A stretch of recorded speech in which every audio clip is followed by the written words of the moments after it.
I imagine you've all heard the quote, to whom much is given, much is required. I'm convinced that we could never really grasp the importance of those words until we go out into the world and spend some time with people who can't even begin to imagine the blessings we enjoy here in Canada. I've been told that when I talk about something that's important to me, I get kind of preachy. But I guess for this morning, being kind of preachy is what I'm here for, so you'll have to forgive me for that. As you heard, I've been traveling a bit with Habitat for Humanity in the Philippines last year, in India earlier this year, and then we'll be going to Nepal next year. And I'm going to use this year's trip to India and a small side trip we did to Kathmandu as the basis for this talk. And I'll tell you right now, I'm not any kind of a preacher, and I really dislike doing this. But every once in a while, I'm willing to give it a shot. Because trips like these are important. They're important to the participants, obviously. They're important to the recipients of the work that we do, and they're important to the host country, but they're important in a really broader sense as well. They're important in that they help to foster a better understanding of the challenges that other people in other places face, and that can never be a bad thing. To be honest, I'm a little bit surprised that I was invited to talk here today, because I know that your congregation has done similar trips and sent groups to Nicaragua with the Compañeros group. Hopefully my perspective is enough different that this just won't be another talk about mission trips, the same as what you've heard before. So let's get into it and start it with that right off the bat, calling it a mission trip. I have a fundamental objection to that phrase. And maybe it's just me, but calling it a mission trip it implies that I'm going somewhere to preach to the natives and convert them to Christianity. And really, I'm not going over there to teach lessons about faith. I'm going over there because of the lessons my faith has taught me. Millard Fuller, the guy that founded Habitat for Humanity, said it this way. He said, if a person is in need, it doesn't matter what they believe, they're in need. The other thing about calling this a mission trip is that it betrays a kind of a Western arrogance in how we look at these poor peasants that we're going over to help. And I'll be the first to admit that I fell into that trap too. We look at the Buddhist monks in their saffron robes as if they were museum pieces put there for our interest and amusement, when in fact theirs is a living, breathing faith that carries on to this day. When we were in Kathmandu, the temples we saw that were destroyed in the earthquake, that were being rebuilt not because they're tourist attractions and heritage sites. They were being rebuilt because they're places where people learn and worship even now. We spent a day with a young tour guide in Kathmandu who turned out to be a Hindu, but who was one of the most spiritual people we encountered on the trip. He had some good insights into the commonalities among the world's major religions. It was quite interesting. And in India, we found out that the Sikhs serve 30,000 meals a day to the poor and homeless in Delhi. All I knew about the Sikhs before going to India was their distinctive garb. But I got intrigued about them because we stopped off at a memorial in Delhi to a Sikh guru who was tortured and killed in the 1600s, protecting the right to religious freedom of a group of Hindu scholars. So I got doing a little research, and our tour guide had referred to Sikhs as the militant arm of Hinduism, which strictly speaking is not actually correct. Sikhs are actually monotheistic, like us, and they live by an admirable set of core values. There is one God, equal rights for women, equality of all mankind, focus on God, work hard in life, share with others, help others, protect the rights of others, be ever ready to sacrifice for others, fear only God, care for all humanity, live to the highest spiritual level, and act with humility. Are those not great values to live by? So we might look at them in their distinctive outfits and think their culture is outdated and archaic, but I'm pretty sure that the 30,000 people they serve meals to every day in Delhi would disagree. And what about the fact that they allow women to perform any church function, including preaching? I realize you have a woman preacher, but that's a lot more egalitarian than a lot of our Christian sects are.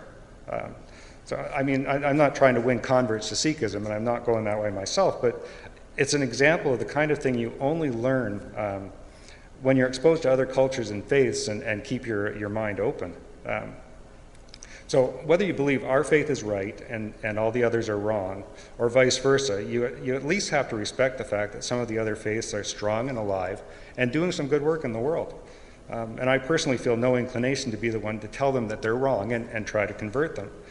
So for that reason, I don't like to call them mission trips. They're humanitarian trips, plain and simple. I don't know how many of you know how these trips work, and I'm not sure if it's quite the same thing for the trips that your group does to Nicaragua. The Habitat for Humanity Global Village Organization arranges the trip, but is self-funded by the participants. Each of us pays our own way.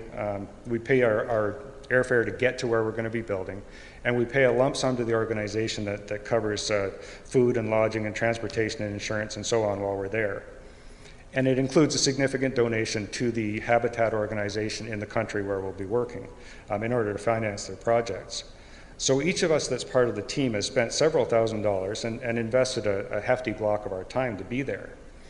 And you could argue, I think, that it would be more efficient just to send the money over instead of going ourselves. Obviously, I disagree, and I'll see if I can explain why. A lot of the world is a cold and dark place, and there's admittedly a lot of suffering. So why would I think it's effective to focus our resources helping in one small area when there's so much need so many places? Can we really make a difference? There's a kind of a modern parable I like that you've probably heard a version of this before, but it goes like this. An old man was walking the beach one morning after a storm. In the distance, he could see someone moving like a dancer.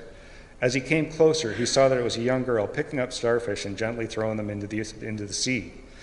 He asked her, "Young lady, why are you throwing starfish into the ocean?" "The sun is up, and the tide is going out, and if I do not throw them in, they will die," she said.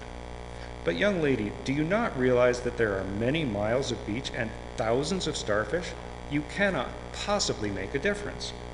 The young girl listened politely, then bent down, picked up another starfish, and threw it into the sea and said, "It made a difference for that one." One of the most gratifying elements of these trips is the reaction of the locals to these pale strangers from the other side of the world coming over to help them, especially the children. These kids, sorry, this is the part that I choke up every time I get to this.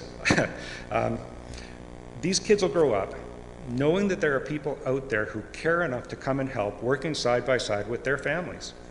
Don't you think that these children will grow up with a better grasp of what compassion means than if we had just sent money? And who knows what these children might grow up to be? Who's to say there's not a Gandhi or a Mandela in amongst them that was touched by our compassion? I mean, maybe that's too grand a dream, but I have to think they will grow up touched in some way by the compassion of strangers. And what if every one of us that came from a place of privilege could demonstrate that same kind of caring and sharing to a few others that live in darkness and need? How much better could the world be if everyone shared the same passion for compassion? I read a quote one time, and this actually was part of the scripture reading, which was kind of a remarkable choice. Compassion is a verb, and it's the same way that I feel about faith, and that's what was in the scripture reading this morning. They both have no value in the abstract. They only live when they're translated into action. There's an illustration of what our presence there meant for the local kids. While we were there, this young man from the neighborhood got his report card showing that he was promoted to the next grade. And he wanted to show us. How cool is that a teenage boy from a slum on the outskirts of Delhi, India, wanted to show us something he was proud of achieving. So before I go any further talking about the trip, I wanted to take a few minutes to show you just what the living conditions are like for the people in parts of Delhi and in the community where we were building. There's no doubt that there are some huge socioeconomic issues facing India and its people. For a country that is a nuclear power, they sure seem backward with regard to things like hygiene and sanitation and clean water and birth control. In the community where we were working, and many more like it, basic sanitation is lacking for a large percentage of the population. This will sound like one of those internet myths, but it is an actual fact. More people in India have cell phones than have access to private toilets. Open defecation is a common practice. Having been there and seen it with my own eyes, to this day I find it hard to wrap my mind around that fact in the 21st century. How do you address global issues like climate change when one of the world's most populous countries lacks access to simple, safe sanitation? I don't have the answer, obviously, but man, does it ever make you think. This is water delivery day. A truck full of water arrives and everybody runs over with their pails and jugs to get potable water. There is water that's plumbed into the community as well, but it's not safe to use for cooking or drinking. This is a home that was previously a Habitat home that was previously completed. We went to have a look at it, and the family was so proud to show it to us. Like all the houses that Habitat builds, it has a toilet and septic tank built in, so it addresses the sanitation issues for the family, as well as giving them adequate shelter and appropriate privacy. But here's something to ponder. You think about this house that this family is so proud of, and compare it to what we consider normal. I live in a small house that I've lived in for 25 years. Small, but I mean, it's enough for us. And I've never been really a fan of being owned by a big home and a monster mortgage. Anyway, our little house is about 1,000 square feet for a family of 3. The Habitat house that we were working on is 180 square feet, and the one that we were building is for a family of 9. So my little house has more than 16 times the space per person than the one that we were building. If you count the basement, we have more than 32 times the space per person. And yet they were so proud of their house. I wish we could take every one of our young people to places like this and show them just how privileged we are to live in Canada. I'm sorry, I have to think our values have gotten very skewed somehow over the years. One of the side projects that we participated in was a hand washing initiative by Habitat for Humanity in India, which aims at helping slow the spread of diseases by simple hygiene awareness. Sanitation-related diseases, such as diarrhea, are the leading cause of death for children up to 5 years old in India to this day. They're trying to get the message out to 1 million children and youth across India this year. And we helped present that message to the school where we donated the school supplies. In order to understand part of the appeal of doing a trip like this, you need to understand a little bit about the team dynamics. We come from all kinds of backgrounds, all ages, men, women, and youth, all with our own reasons for being there and our own expectations of what we'll get out of it. But the unifying element, the thing that draws us together, is the shared passion for doing something good for someone that needs it. You know, don't get me wrong, it's not all slaving in the hot sun. There's also a lot of fun to be had with the team. But if that was all there was to it, we'd just call it a vacation. It's the common goal that makes it so much more. Hopefully this is going to work. You deserve a break from my voice by now. And it's true that a picture is worth 1,000 words. So I've made a slideshow that'll give you a little taste of the team and the work. So enjoy the show, and then I'll finish up this morning's talk once that's done. We could build a house, we could build a wall, we could move a mountain, or we could watch it fall. Wouldn't it be different if everyone could see that everything is sacred and everyone is free? Oh, what a beautiful dream. Oh, what a beautiful dream.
might have noticed that all that we got done was the completion of the foundation, but have to admit we were not in any way disappointed by that fact, because no home can be completed until a solid foundation is laid. And those families now have a solid foundation that they can build their home and their family on. I always tell people that anybody who has the opportunity to do one of these trips should do it. Not necessarily with Habitat for Humanity. There's lots of worthwhile agencies out there. You've got to choose one that services the area where your individual passions lie. For me, that means helping people build a safe and secure home, because it's something that benefits the family in so many ways, and of course because it's what I can do. For you, something entirely different might be the best use of your gifts. The main thing is to do it, use those gifts. Going might involve some sacrifice to make it possible, but it's worth every sacrifice. And consider going outside your comfort zone to places with different languages and different cultures and different faiths. You go with your mind and your heart open, and you'll then come back knowing what's really important. And maybe you don't go because you don't think you can do enough, but you know what? Even if you can only save one starfish, for that one starfish, your efforts mean everything. And if you can't make the big gesture and do one of these big trips, do what you can where you are. Wherever your passion to serve lies, do what you can with it. To whom much is given, much is required. Do something, and for someone, the world will change. Even if your passion to serve and your compassion for others only adds one tiny glimmer of light, it does in fact reduce the darkness. And at the end of the day, I can't think of a better measure of the value of life than that. So thank you for listening this morning. As my friends in India would say, namaste.